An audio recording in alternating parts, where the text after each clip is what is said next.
சர்ச்சைக்கு பேர் போன நடிகை மீரா மிதுன் மீதான வழக்கை ரத்து செய்ய நீதிமன்றம் மறுப்பு தெரிவித்திருக்கிறது.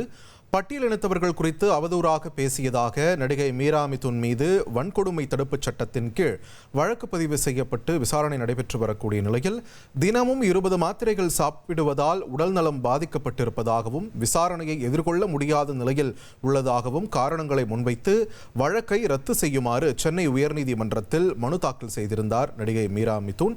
இந்த நிலையில் வழக்கை ரத்து செய்ய கோரிய விசாரணை இதற்கு மறுப்பு தெரிவித்திருக்கிறது சென்னை நீதிமன்றம். இது தொடர்பான அண்மை செய்தியை நாம் பார்த்து வருகிறோம். இனி செல்லும் இடமெல்லாம் செய்தி. தந்தை டிவியின் வாட்ஸ்அப் சேனலை ஃபாலோ பண்ணினா செல்ல இருக்கும் இடமெல்லாம் செய்தி. இதோ QR கோட் இப்பவே ஸ்கேன் பண்ணுங்க, ஃபாலோ பண்ணுங்க.